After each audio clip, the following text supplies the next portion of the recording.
for yet another episode of our mathematics education seminar. And before I announce today's speaker, I'd love to announce next speaker, which will be the 20th of May. And it's Peter Boon, who was going to speak to us, I think, in February, but unfortunately was ill. So we managed to postpone this till May. Then Arthur wanted to announce a few papers, which maybe a good moment would be just after this presentation. Arthur, is that okay?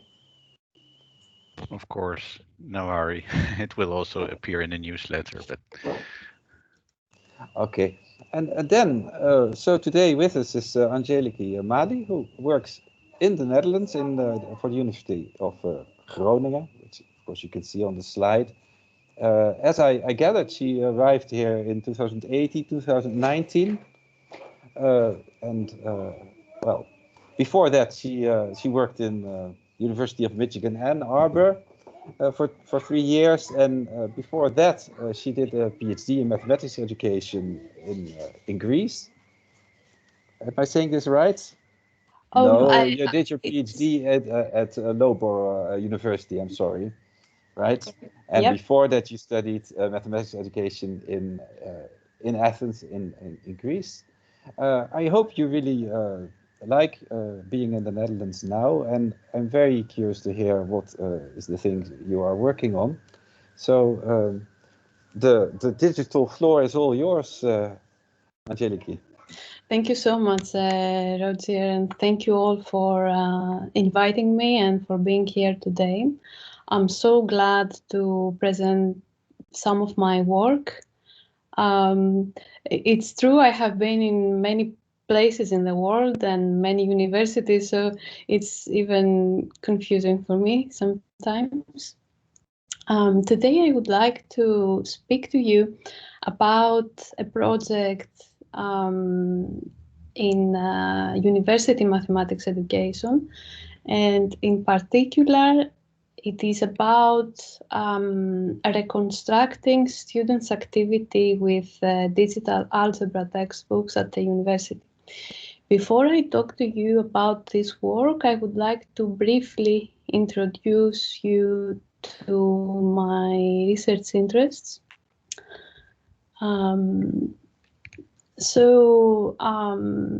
have been working on mostly on teaching practices, and those are for practices of school teachers or practices of lecturers at the university with a background in mathematics, in other STEM disciplines, or in science or mathematics education. And in particular, I'm interested to see in my work how those teaching practices, what is the nature of these teaching practices, and how they can develop in order to address students' learning of mathematics. In order to see students' learning, I embarked on various ways, quantitative or qualitative. One of the ways is to also look at what the students are doing in the classroom. So what are teaching practices for me in a nutshell? Simply, we could say that they are what the lecturers do and think while they perform their work in the amphitheater or in a classroom.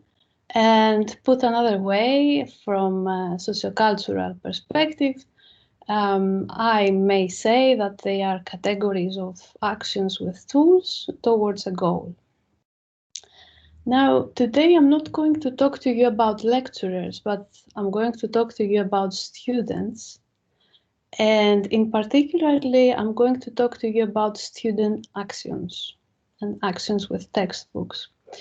The data of my projects come from the various places I have been or where I have my collaborators.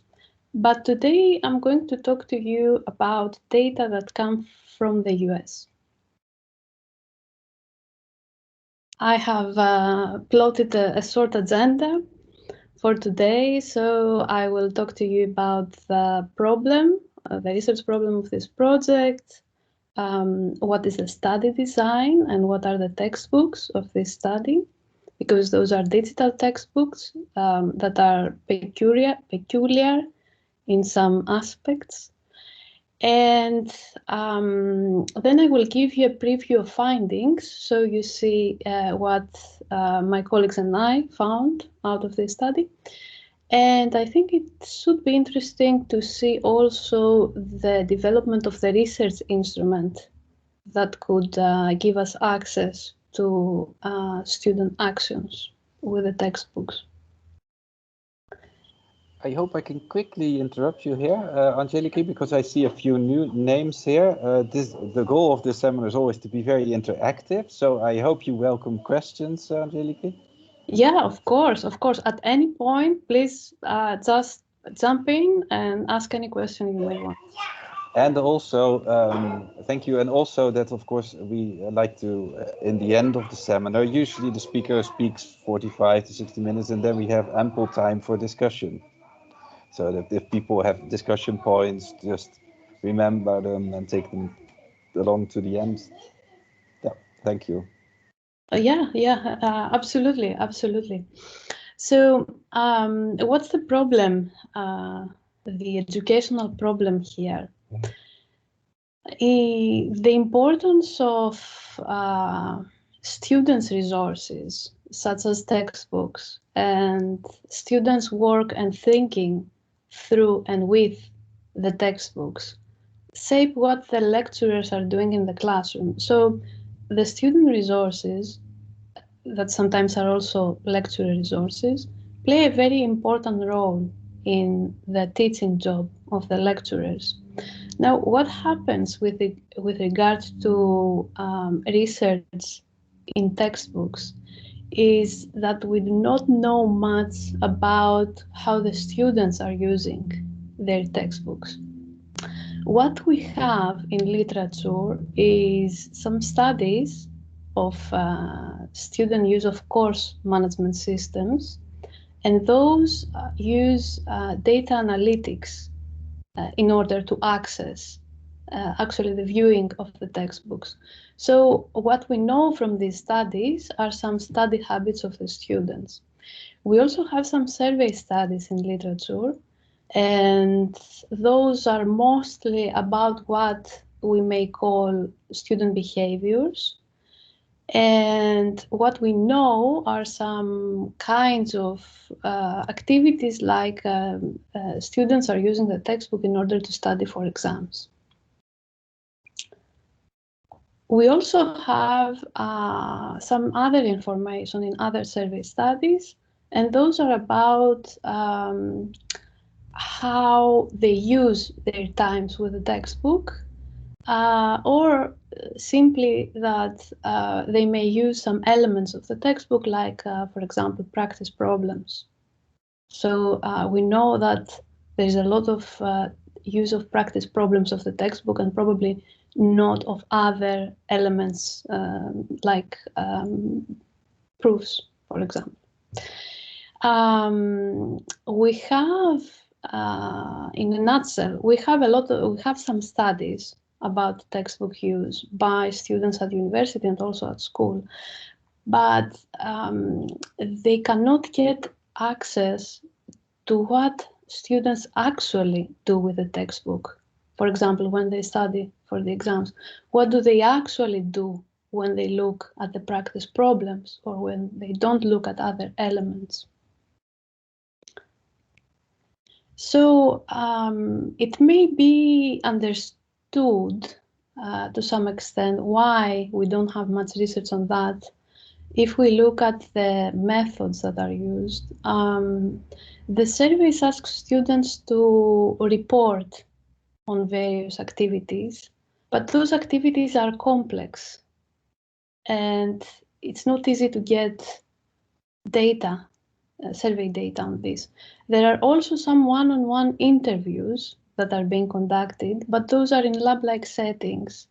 And then the researchers observe how the students are using their textbooks, but this is very limited. You cannot have a lot of students and do this kind of work.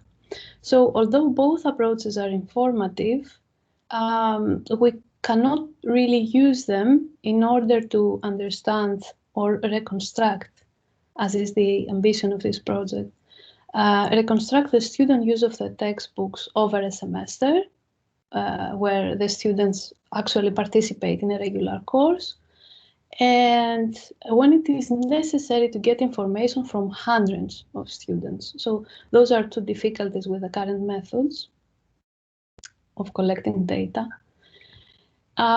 So what I'm going to do is to introduce you to a study that I conducted with partners from the University of Michigan, the University of Colorado, Stephen F. Austin State University, the University of Puget Sound, and the American Institute of Mathematics.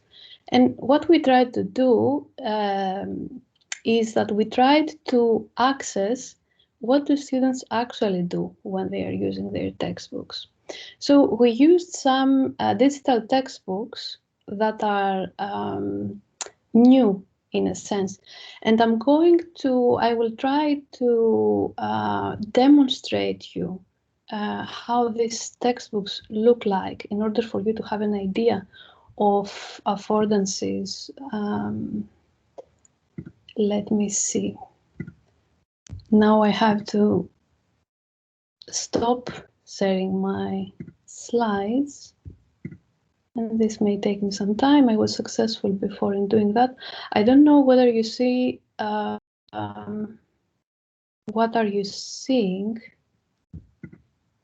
Are you able to see my slides? Right now we see the gallery of all the pictures. So for you, if you want to go back to your slides, you will have to go again to sharing a screen or something and choose your slides, I think. Okay, I found it. So my aim now is to demonstrate you the book so that you see what kind of book we use, because it is important for the methods of this study. So I hope that you can see the online book. Yes. Perfect. Okay, so you see that in the left-hand side, there is a table of contents, and I'm going to hit one of the chapters, which is vectors. It's a book in linear algebra. And then I'm interested, so now I am a user of this book, I'm a student. I'm interested in the subchapter spanning sets in order to study the span of a set of vectors. And as you see, I can scroll down, and some of the words are in a color font. And there is a reason for this. If I'm interested to select some content which is in color font, then a window can open with a lot of possibilities. For example, I want to click on shades, spanning sets. What is the possibility here is that there is code that I can run, and I can start playing around with the mathematics of this chapter. So here there is a ready-made code that I'm going to run by hitting on the evaluate button. And what I am able to see is what this code can offer me. I can even modify the text of this book as a student. So what I'm going to do now is that I'm going to modify this shade cell in order to run my own code and see what I can do with this. So I have written some code here, and I run the code by hitting the evaluate button.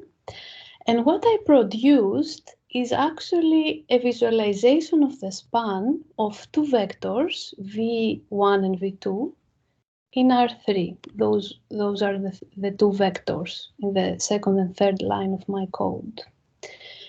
In my code, what I ask in this code, and this is in the sixth line here, what I ask in this code is I ask for three-dimensional arrows, as you see here. And those should start from the origin and then go to some random element. I also ask my code to take my span and pick a random element from it. I ask it to normalize this element, so to make it size 1, and then to pick 5 of those vectors. Now, this is what I ask with this code. As a student in my textbook, when I run the code, I can rotate the visualization. And what I see is that, after some playing around with this, is that actually the vectors align on a plane. So the vectors that are in the span of V1 and V2 align on a plane. I can also modify the code to see what happens with this span when I ask for more than 5 vectors. It is my code, I can do various things. So say 8, I can hit on the evaluate button. And then I have more vectors in the span. I can play around, and what I see is that they align on a plane. My lecturer may tell me the definition of span, that a span is a set of linear combinations. And as a student, I see that if I ask the code to take a subset of 2 or 3 or more vectors, and they are in the span of V1 and V2, then everything is a linear combination of V1 and V2. In other words, everything aligns on a plane. So this book gives me, as a student and also as a lecturer, some affordances with regard to the content. Now, what I'm going to do, say that I worked with Sage Code and I would like to continue reading my textbook. So here is a theorem, say that I am interested in reading it. It's the theorem of a spanning set for null spaces. I can be selective of what I read. So I want to read the proof. I click on proof and a window appears with the proof of this theorem. You can also see that there are some words that are also in color font, and this relates to content of previous lessons, so previous pages of the book, that I can hit and see what I learned and what I use from what I learned in this proof. For example, I'm looking now at the definition of a null space of a matrix. I can hit on it and I can read the definition if I don't recall it. Now, let me tell a few things about this from a research perspective, and at the same time, what I'm trying to do is that I'll try to move to my slides. So,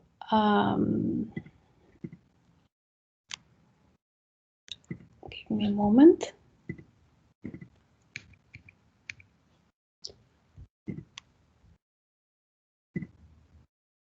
Right.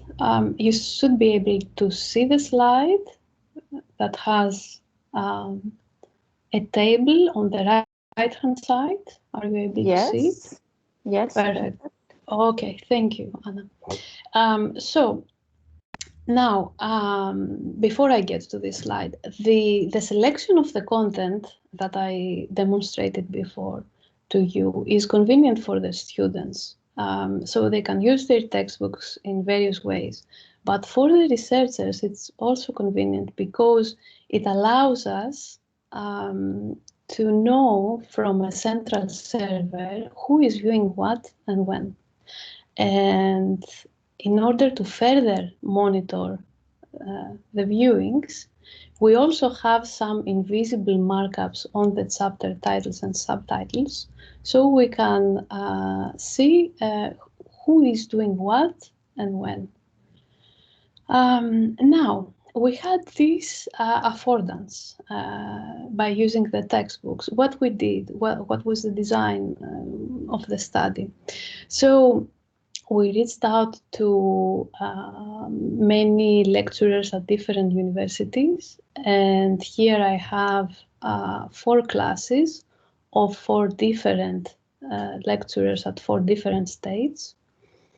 And what you see are the compositions of their classes. So I'm looking now on the table, which is on the right-hand side. On top, you see that there are vertically, there are the 4 classes of students, and horizontally there are some information. There's some information about the composition.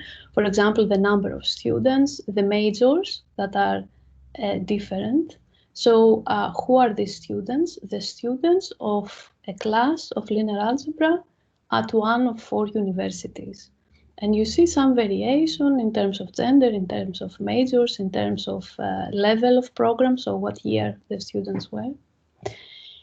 And those were about or over 100 students. Now, in this presentation, I'm going to focus, as I told you before, on 2 areas. One is the preview of findings, and the other one is how we developed this research instrument in order to reach out to those 100 students. Actually, we had about 700 students, but the findings that I'm going to present today are only about those 4 classes. And it's interesting to see how we reached out to them, because we wanted to know what they were doing over a semester in the regular course of linear algebra. And also, we weren't at those places. And this probably is very relevant to nowadays with the corona, where we have a lot of students, a lot of participants, but physically it's not easy to reach out to them. So in this slide, I have a map that we were able to produce from the data of this central server. And what you see in this map, horizontally, you see time in seconds, 1 second to more than 10,000 seconds. And on the vertical axis, what you see, probably you're not able to read it because of the small font, but what you see is the chapter of determinants.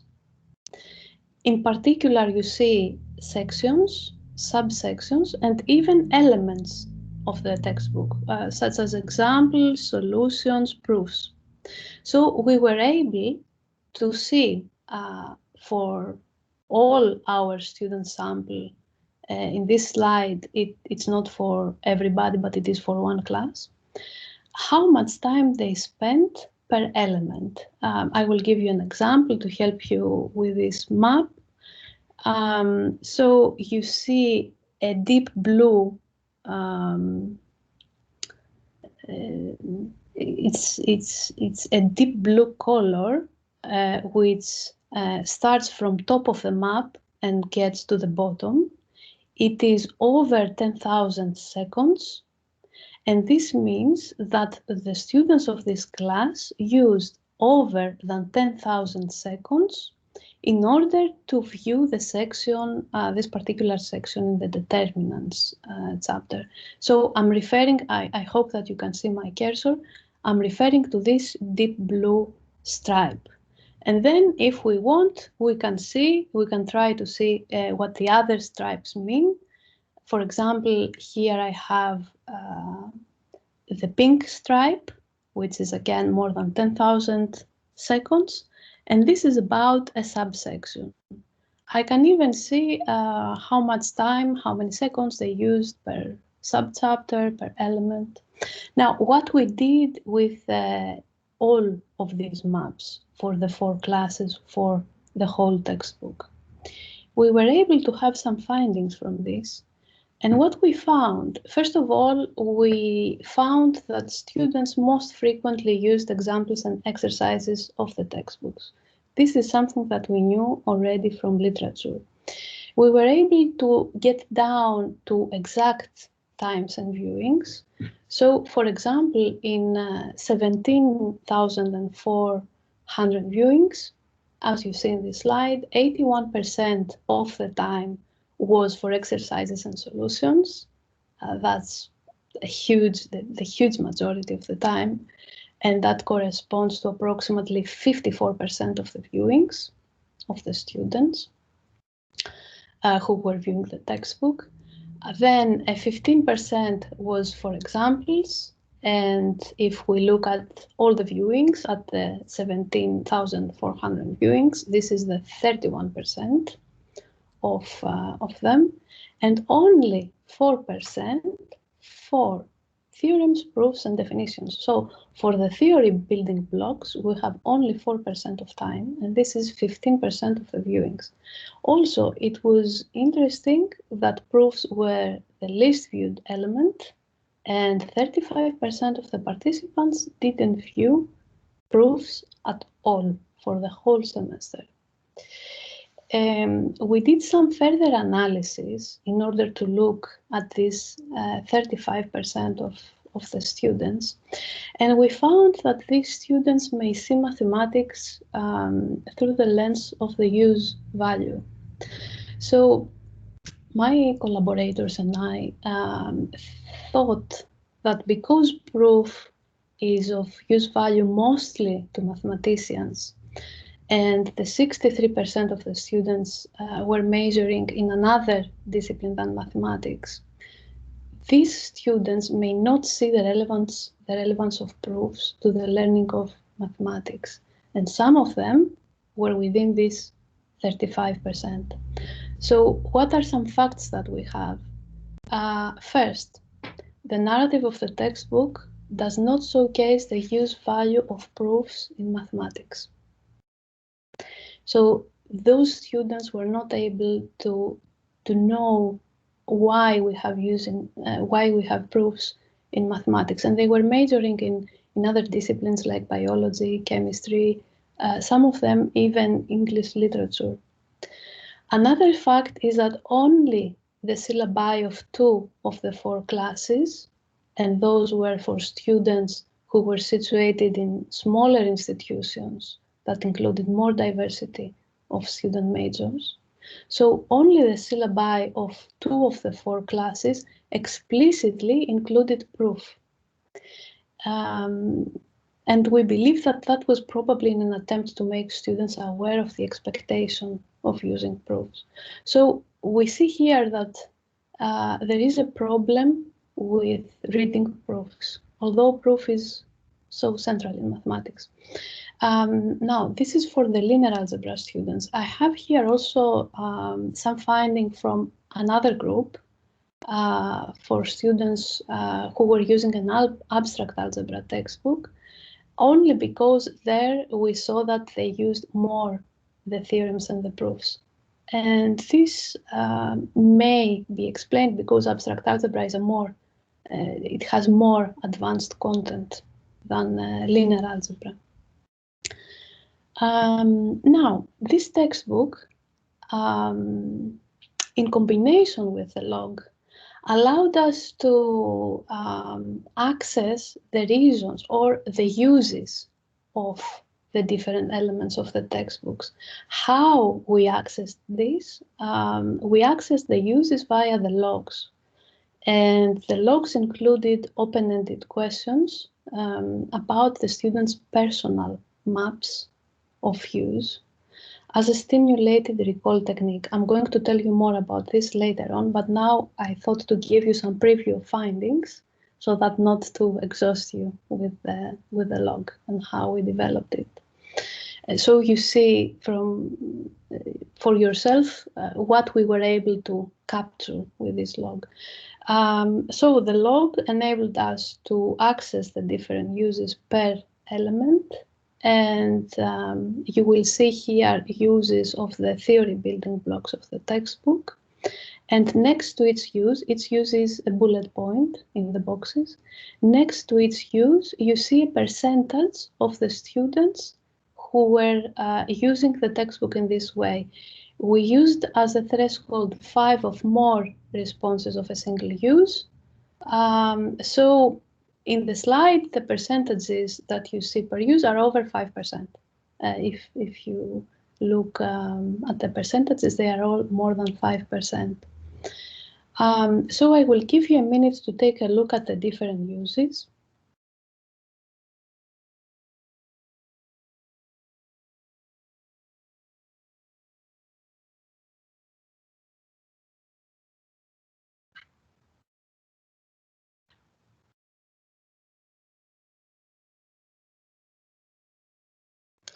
And then I will jump to the reported uses of the practice blocks of the textbook. Probably we could come back to this point if you want more time after, in the time that we will be discussing. So here are the reported uses of the practicing blocks, and by practicing blocks, what I mean here is the elements like examples, exercises, and solutions that were mostly used. So I give you a minute to take a look at them as well.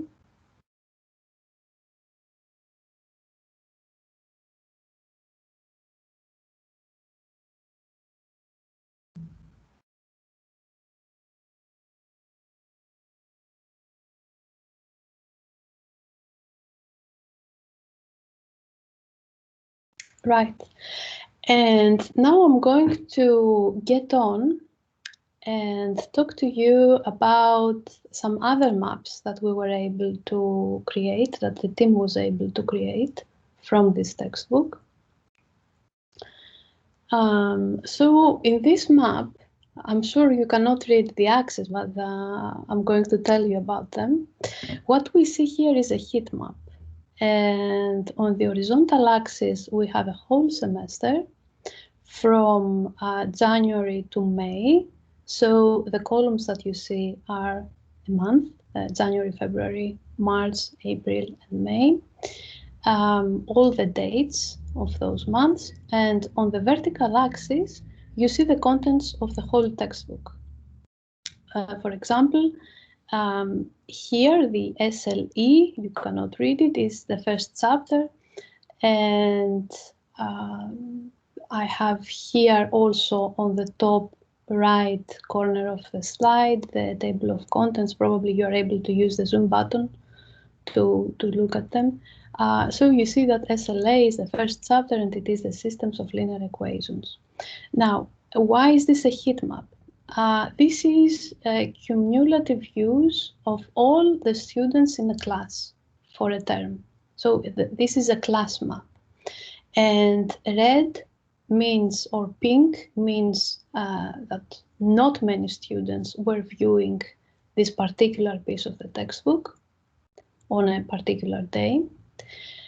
And dark colors, black, purple, those mean that the students, a lot of students were looking at this certain piece of the textbook on a certain date.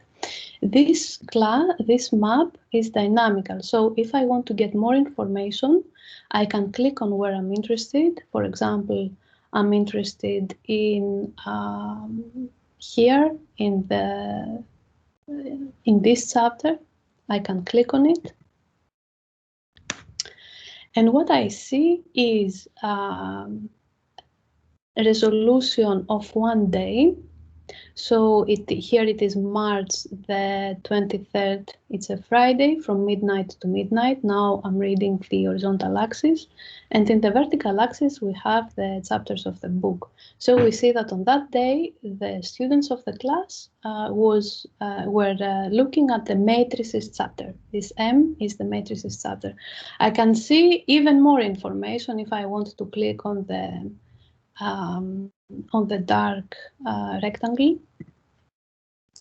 So what I see here is the same day, all the different sections and subsections of this chapter, all the different elements, examples, proofs, and then the heat map, how much use and when.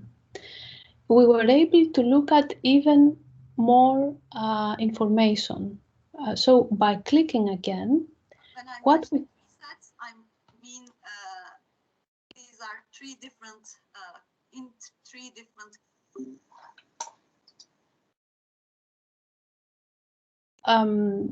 Shall I continue? Yes, please. I think one of our guests forgot to switch off the mic. Okay, no problem. I didn't hear well what was going on. So if I want to look at even more detail, I can click again on some rectangle I'm interested in. And it is amazing that we could develop this map. And in this map, on the horizontal axis, we have, again, time, dates, and on the vertical axis, we have the chapters and the elements within the chapters. The different colors are different users. So here we have per user, per student of the classroom, what they were doing. The data in this map is organized by user with resolution to the minute at the level of the elements of examples, theorems, exercises, figures, and other components of the book. For example, I can focus your attention on this green user. So here we have green, it is one of the students. And what we tried to do here, what we can see, first of all, we can see what this user was viewing from the textbook. And we know exactly how much time was spent because the resolution is to the minute. And we also know when they did it. And we have the syllabi to see whether there was an exam or anything if we wanted to. What we wanted to do is to get some insight into how they were using, why they were using this particular piece of the textbook on that day. So we sent them some questions, some open-ended questions in the logs. And what this particular student told us is this. She was looking from midnight to 1 a.m. a section of the book. She wanted to study for a quiz and did so by studying the theorems, the examples, and the solutions of the book. So we were able to trace for 100 students over a semester what they were doing with the textbook, how we used this information. I will jump directly to the macro analysis. So in this study, what we wanted to do was to identify how the institution regulates the student-textbook relationship. And we did so. So we found that the student-textbook relationship is a dynamic relationship because it depends on features that are tied to the institution, that are social, and those features shape, one, the students' views of mathematics. I told you before about the use value. And two, those features shape the students' views of being a student. So in order to come up with this finding, we used the pyramid that you see in this slide. This comes from literature, and I can tell you more if you are interested about this. It's from Rezat's work. And I'm going to tell you a few things about what we found here. So how we got information about the students' views of being a student. So in the US, similarly to the Netherlands, the lectures derive content from the course textbook. So we found that students, you can see the student vertex of the pyramid in the slide. Students used the textbook for homework or for exam preparation. We know that from their responses to the log. So the vast majority of them used it for homework or for exam preparation. Now, homework and exams are forms of summative assessment, and those are specific to the student's institution. See the institution vertex in the base of the pyramid.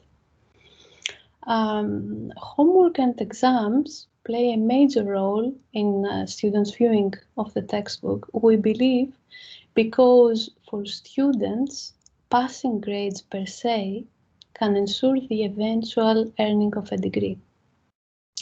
So the importance of assessment that results in passing grades reveals the students' collective understanding of what is expected of them as students, and thus their perspectives and of conventions and norms about being a student. In other words, that they need to pass the required courses.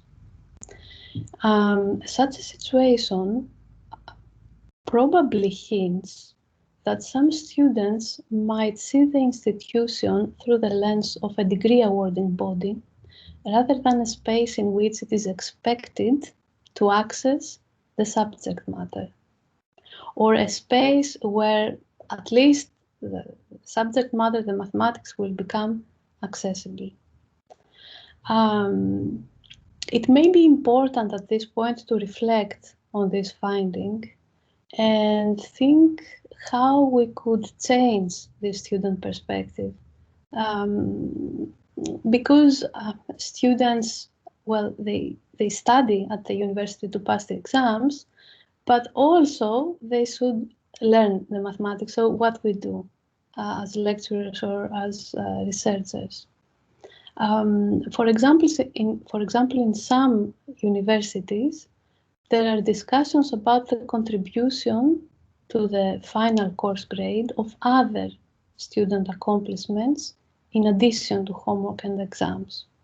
So this is one way to change the student perspective. Even at other universities, there are discussions about change of the forms of assessment, a radical change. Another finding from the macro analysis.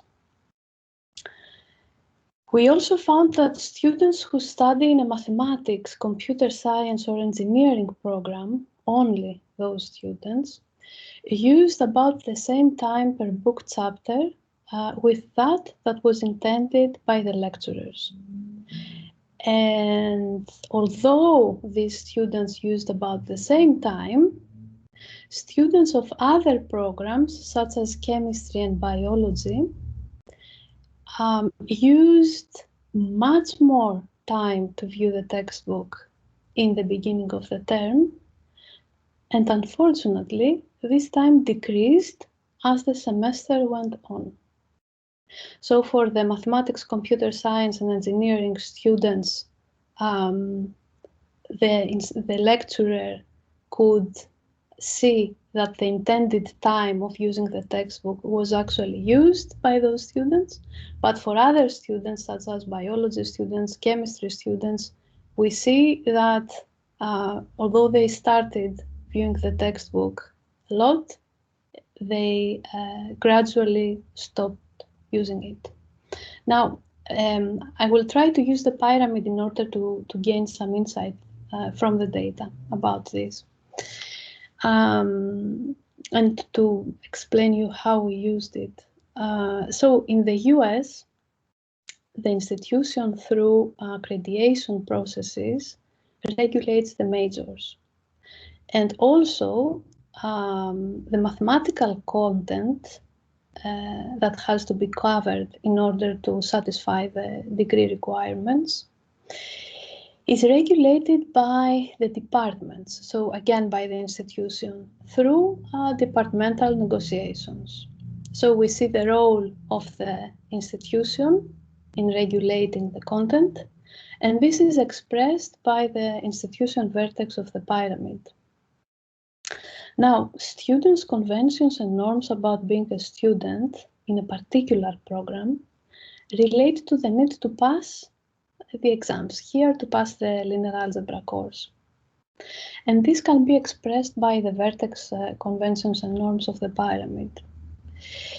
Probably, we believe that because linear algebra is a fundamental course for engineering, computer science, and mathematics disciplines, students of these majors may want to be familiar with the contents and the language of the book and of the course, so their viewing time of the textbook could be closer to the intended time by the instructor.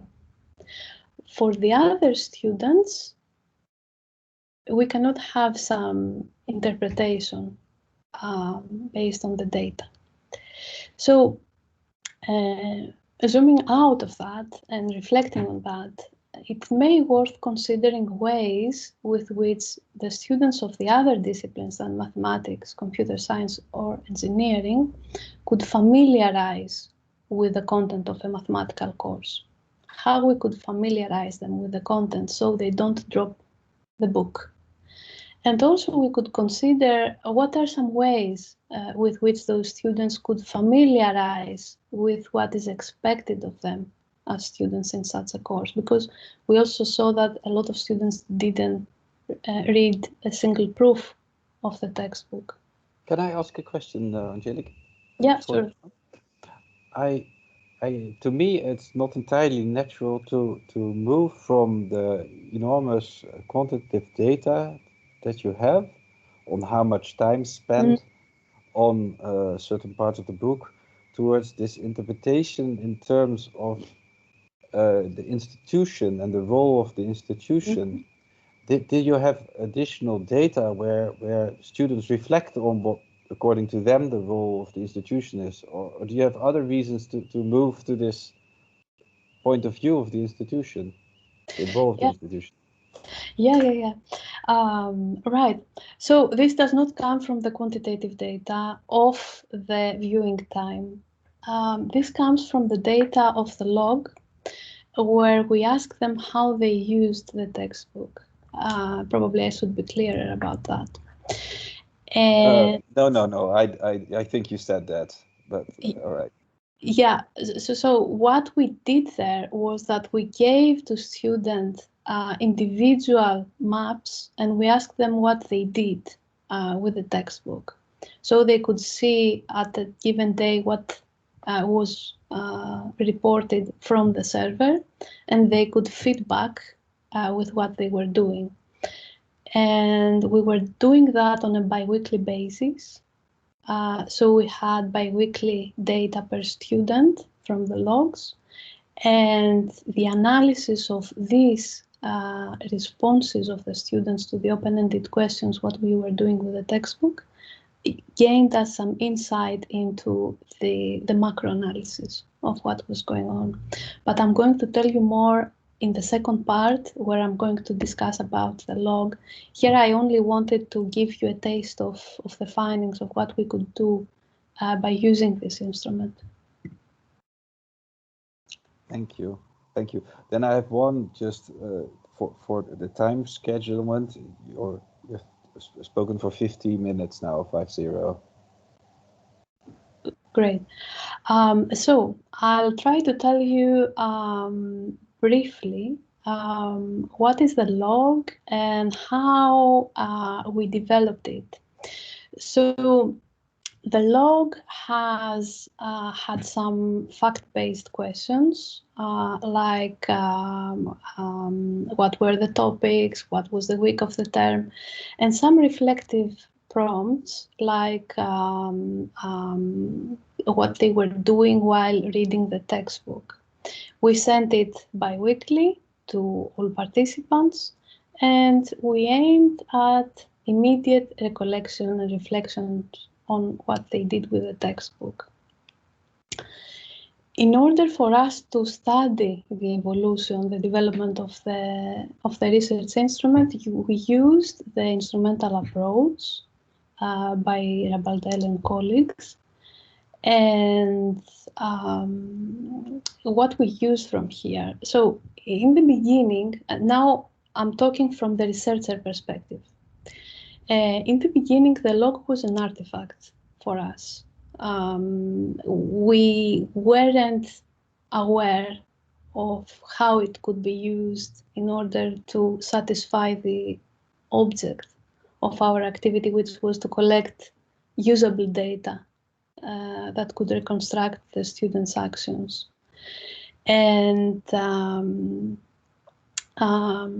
so according to the instrumental approach, there are users here, researchers, who are aware of the kinds of tasks that the artifact supports, and others who still see the artifact as empty of meaning.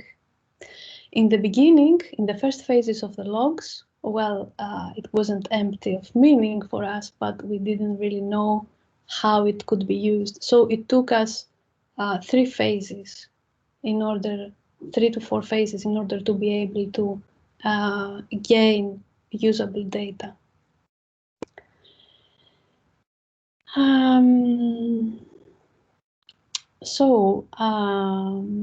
We looked at the schemes of use of the log, schemes of use of the researcher of the log, and we particularly, in order for us to understand how we developed it and to offer this understanding to other colleagues who may want to develop such an instrument, we looked at the mediational role of the log. And in particular, we identified the relationships between the researcher, us, and the methods that we used in order to develop an instrument that could serve the purpose to collect this kind of data. Here I have a figure with 3 arrows. You can see 1, 2, and 3. Those are the 3 arrows. And I'll try to tell you about phase 1 and phase 2 briefly in this figure, because I'm interested to get to the last 2 phases where we were able to develop log questions that could serve the purpose. So now I'm looking at arrow 1, which is, if you see, it connects the subject, which is the researcher. I'm looking on the bottom left of this figure, and it connects the researcher with the participating students. So here, phase 1 of the development of the log was actually the student-researcher mediation. And what is depicted by arrow 1 in this slide is the mediation between researchers and the students via the logs, so that the object of the activity was satisfied, so to gather data on student actions with textbook. What we did was that we developed some first generation of this log, we distributed it to students, and unfortunately, we didn't get back nuanced responses from the students. I don't say more to you. If you're interested, we can tell more later on. Looking at arrow 2, that connects the researcher to the object of the activity. This was phase 2, so the second generation of the log. And this phase 2 can be expressed by the researcher object mediation. So arrow 2 in this slide illustrates the mediational role of the log, so that the researchers, we, the first box, make sense of the students' responses. So what we came to understand from this phase is that student reflection on their actions was actually a high-level cognitive process, and we needed to have the students practicing in what responses they could offer us. Because in the beginning we were getting not so nuanced responses, towards the end we were getting better responses, I mean, more usable for our purposes, but still we couldn't get access to nuances beyond using the exercise to study for my exam on that day. If you're interested, I can tell you more and give you examples of the first two phases, but let's get directly to the third phase. So I have on the top of this slide the figure, and I'm looking now on the arrow that connects the researcher to themselves. And here what we see is that we have a reflexive relationship, researcher to researcher. And here we, as researchers, we start understanding what the scheme of use of the log was. So we could see the affordances and the constraints of the various attempts that we were doing, because at that point we started getting nuanced responses and via and when we had the same students responded bi-weekly, the responses became even more nuanced. So we learned how the logs worked with the students. We also enriched the logs at this point. So this is the third generation of the log. We enriched these logs with technology like viewing data, personal maps of use, in order to satisfy the research object. So I just, in this slide, show you the personal, the map, which is organized by individual user. The user could also see their own map. We used this in this phase. And here I have a log question so that you see what we asked, and a paradigmatic response in order to see what kind of information we could get. I will give you a minute to read through the question and the response. In the response, I have highlighted a few, I have highlighted the element, which is the end of chapter problem, and then some actions.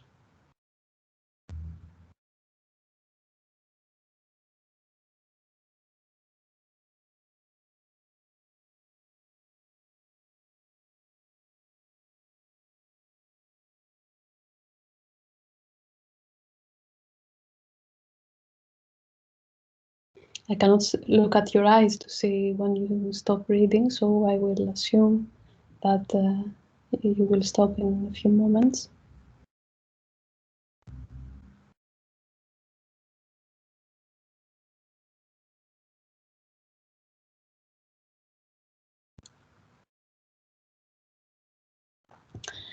And now I'm going to tell you a few problems that still occurred with the maps.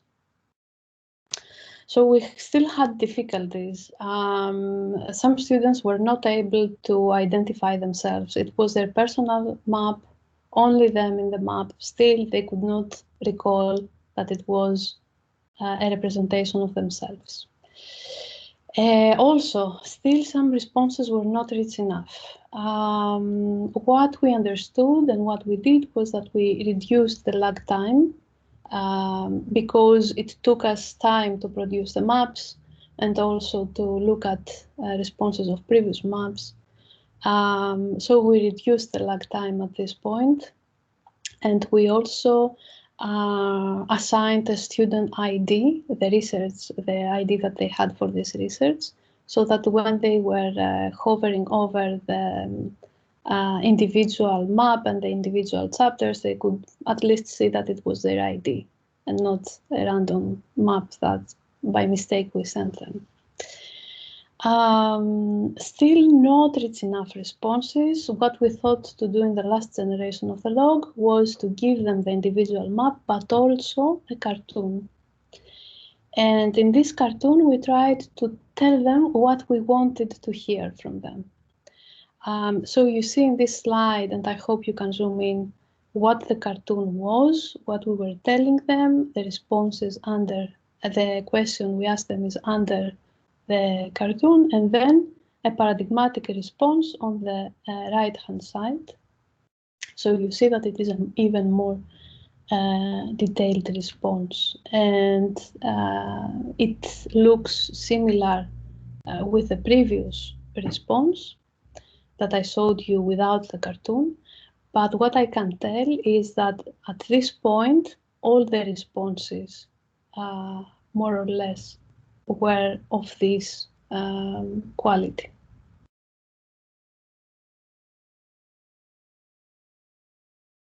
So I will give you a minute to read through, and then I will finish with this presentation by telling you a few, some reflection and a few final thoughts.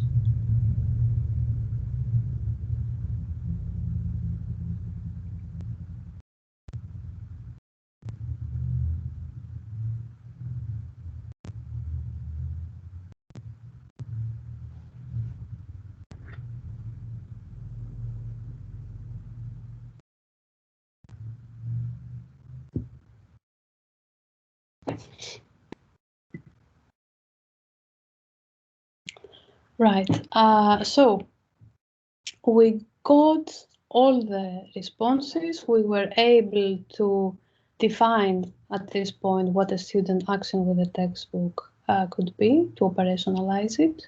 So the responses that we got to the cartoon and the map were all, or at least the majority of them, they were naming a textbook element that the student was using, together with the textbook section. So I have some examples here.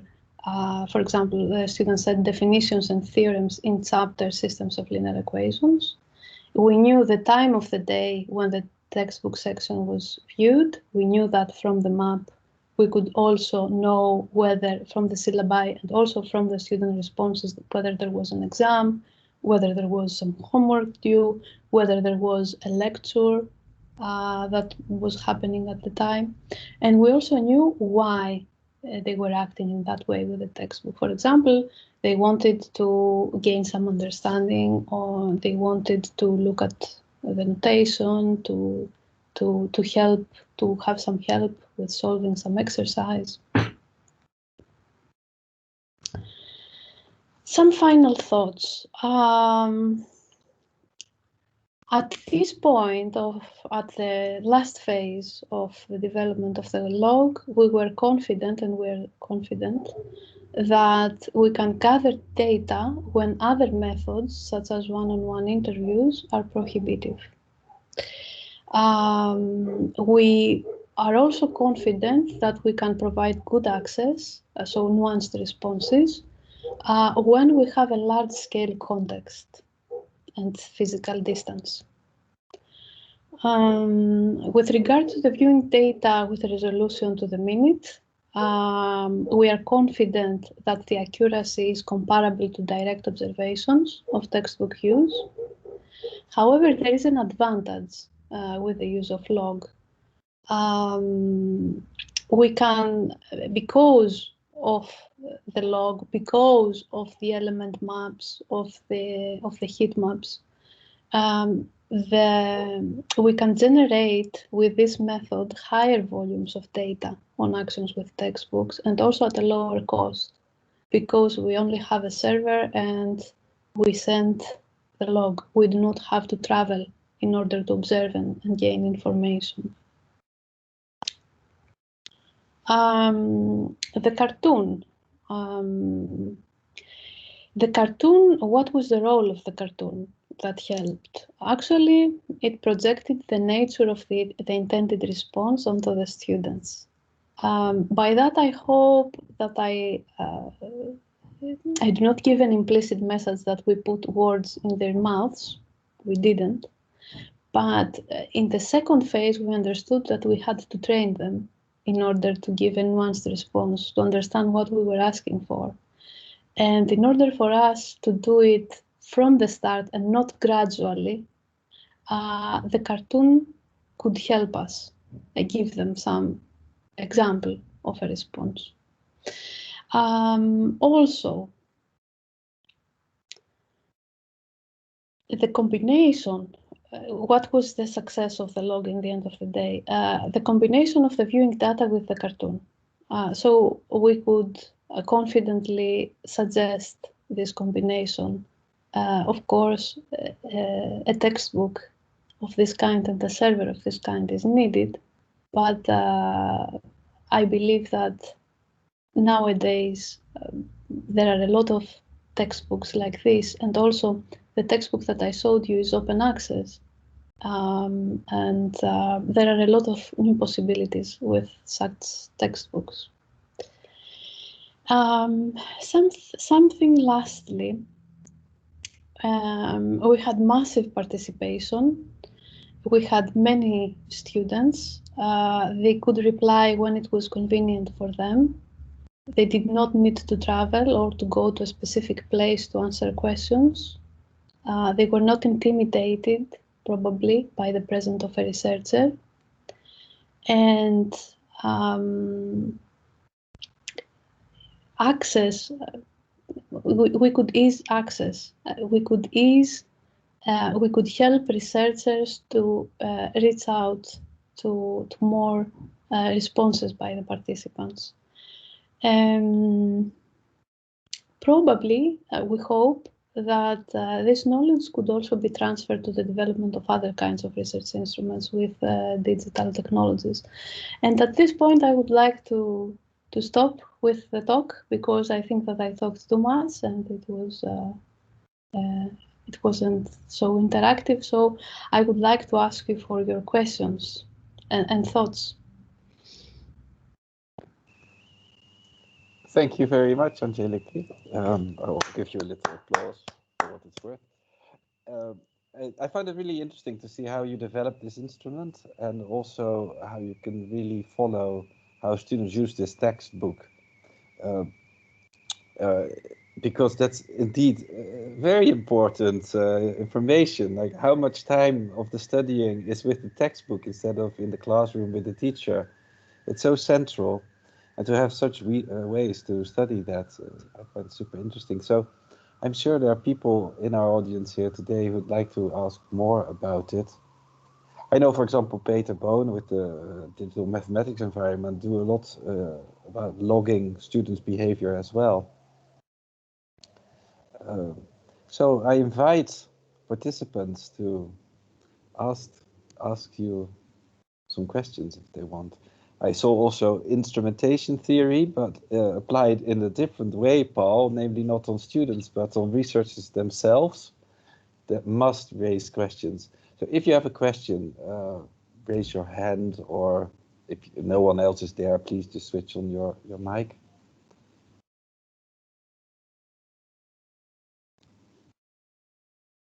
I see Michiel raising his hand. Yeah, so thank you again for the nice and very thoughtful and rich talk. I was just wondering one thing in this pyramid about institutions. You didn't spend a lot of time to the norms of the teacher and the teaching norms, and yeah, from my education, I know that there are quite some differences between how teachers, even at the mathematics department, some really teach the content very structured, while others more try to guide you in a kind of problem-centered study research path, more or less. And I guess that, well, these might be two extremes, but there is, of course, a kind of scale on which they are. And that might have impact on the way the students use the textbooks. Or did you take that into account, or don't you think it's really important because they will use it in one or the other way anyway? Right. Well, this is a very important question. And of course, the lecturer's perspective is very important in such studies. We did collect data from classes, for some classes. So we also had some site visits, only for a week per institution. And there we were able to have observations, to discuss, to have even interviews with the lecturers about the design, about the implementation, about various aspects. For this particular study that I presented, we didn't use this data. We only used what the students were doing. We were trying to reach out to the students' perspective. And from the data that come from lecturers, we only used the syllabi. So I believe that it is super important to look at the lecturer's perspective. It's just that at this point, we haven't done it. Yeah. Okay, thank you.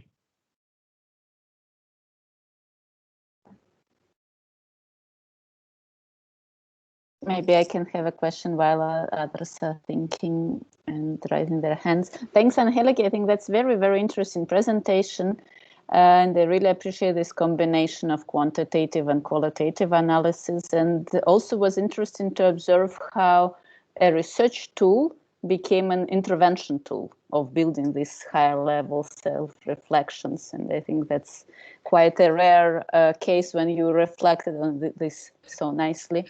So I was wondering about, actually about, I can say instrumentation theory within your approach, because it was nice how you applied it for the researchers. But I think the very similar thing stands for the users of the textbooks, right? So these textbooks, they're also at first just an artifacts lying out there, and particularly each piece, like a theorem or this nice interactive visualization, it needs to be used for something in some way. It needs to be included in students' activity, right?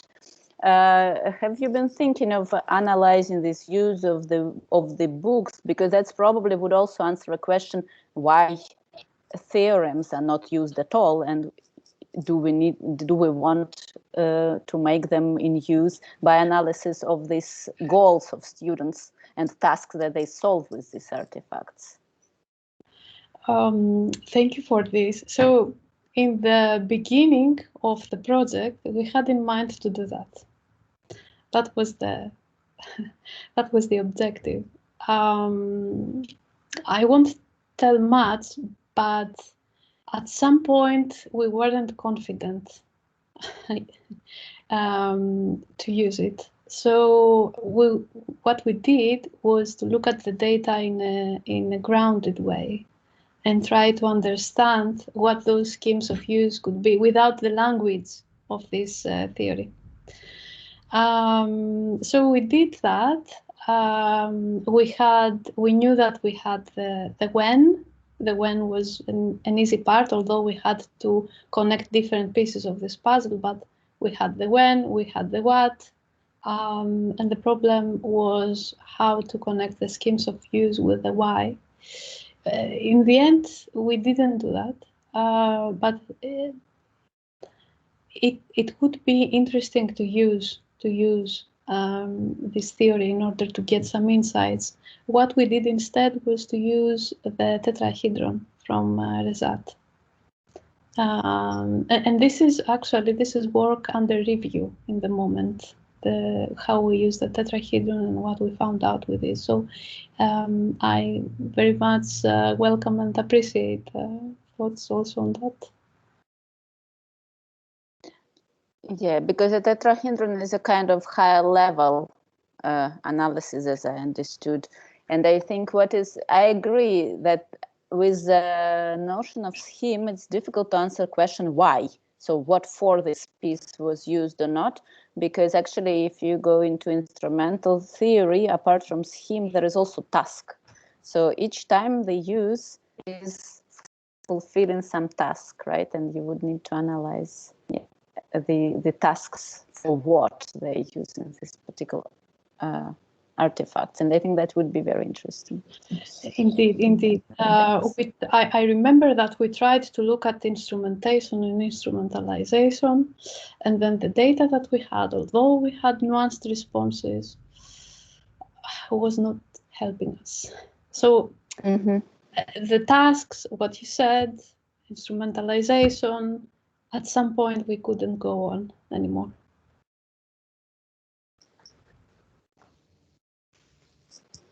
Paul? Can I continue on this topic? But thanks for your presentation, Angeliki. And I found it an impressive interactive textbook and also very impressive data and data visualizations that you showed us. But indeed, I was a bit surprised to see on the one hand Rabardel popping up in the second part of the talk and not in the first part. So I could go two ways. One is I don't completely understand the issues that you encountered for the first part, why you decided to leave it apart. Or the other way, if you think for these logs, you spoke about schemes of use. What type of schemes of, it was, maybe I missed it, but could you give an example of such a scheme of use? Was that the three arrows? Well, yeah, sure. So I just plugged in my computer. So the schemes of use, how the researchers were hoping to use the log in order to gather usable data. And so what we did, if I recall, because this is a completed work with the log. So yeah, so what we tried to do was to look at how the log mediated between ourselves and the students. So how the log helped us connect with the students, how the log mediated between us and what we wanted to do, how the log helped us or didn't help us to gather the data that we wanted. And what we saw was an increasing awareness of how we were using the log, what were our schemes of the use. So we looked at our attempts, at the results, and we came out with ways to use the log in order to satisfy the objectives. So in the beginning, the log didn't have that much meaning for us. We thought that we could just distribute the log and get what we wanted. And at some point, we started, our awareness of how the log worked was raised. So in that sense, we looked at schemes of use. Mm-hmm. But what I don't really understand, but this is maybe because I missed the detail or maybe because your talk was quite dense, but for example, things the students write in these logs, like I always go immediately to the final tasks and then I do this and I neglect this or whatever. This, in my opinion, could easily be seen, should provide guidelines for identifying schemes of use of your students in the ways they use the digital algebra textbook. So to me, it seems more, what should I say, straightforward to use this Rabardel approach for the student behavior than for on this more meta level of researchers' behavior. Oh, right. That's interesting, and certainly it will be helpful for this research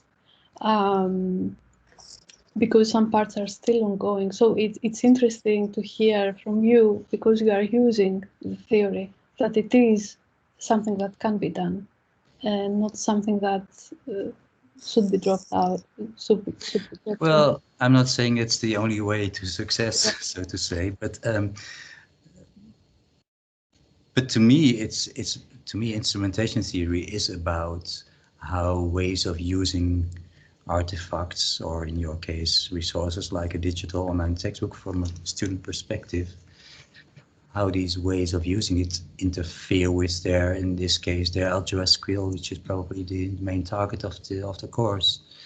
Yeah, so I don't see the problem yet. But of course, I never tried it in your case. A short comment, and then I would like to hear from Anna. What was a difficulty was to see how the textbook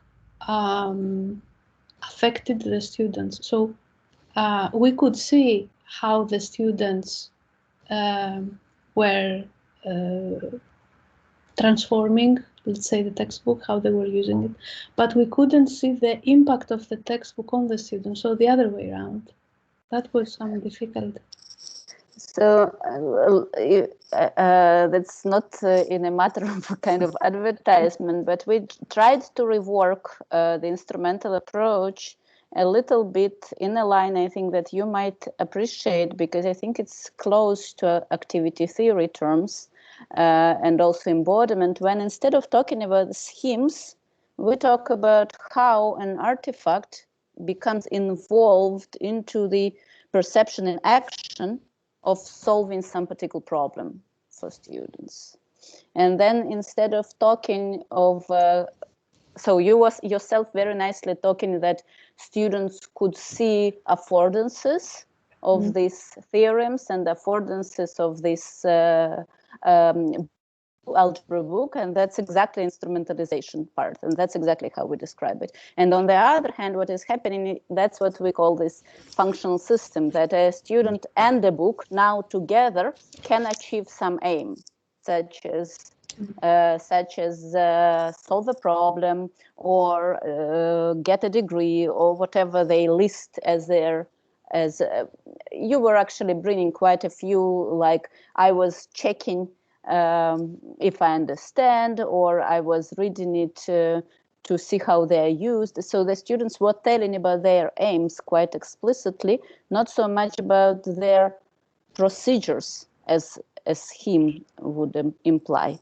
So yeah, I would be very curious if you have some feedback, if it's an alternative way to talk about it is helpful. Well, I'm so interested in the work that you talk about that I would like to ask you if you have a reference or some work in progress that I could read, because probably it could just solve our problems. That's the advertisement that Rogier was making, the Schwartz et al. coming out soon in the chat. Oh, maybe you cannot see the chat, can you? Let me see, because I'm not so sometimes guests cannot see it. Yeah, actually we just submitted proofs to ESM, so it will be out really soon. So you have put already. Yeah, I just opened the chat. So yeah, so I'm very interested in that, and I would like to read on that. So yeah, but please share with me this work.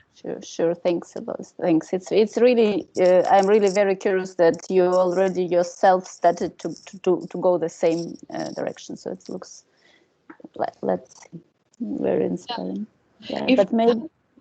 Sorry, if we had the language at the time, I because we started with this theory, probably we could use it. Yeah, interesting. Yeah. But maybe there are other questions. I just feel like occupying a bit too much of the floor. I have a question, and I know you've talked mainly the larger half about how you develop the log as an instrument, but I'm still a bit also intrigued about the first half, where it's how the students use the book. And I thought, were there any more results there that were surprising you about the way the students use the book? Yes, I can tell you there is one more that I didn't share with you, and it also comes from the macro analysis. So what happened is that actually by giving the lecturers the course book, we did an intervention, and some of them, so the textbook had a particular language and a particular notation. And some of them had already taught the course for many years. They already had their resources. They already had their lecture notes. And in these resources, they had a different notation. only a few of the participants, not the majority, only a few. What happened is that when they were presenting the content to the students, they were using the notation that they had been using previously and not the notation of the textbook. In these cases, the students at some point stopped using the textbook. So in the beginning, even if the students were coming from an engineering background, a mathematics background, or a computer science background, so this is data that I didn't present here from other classes. So even those students at some point stopped using the textbook. And we saw that how we interpreted this, that the students opt for the institutionalized materials. So the lecture notes, they come from the institution, this is the notation, this is what they want to use, and they dropped the other resource, which was of course the course textbook, but it was written in a different way. So this was another finding that we had on a macro level. Yeah, that's very interesting. So it's very important, apparently, the notation, maybe more not to be thought about lightly. That's great. It's 5 o'clock, almost in 1 minute.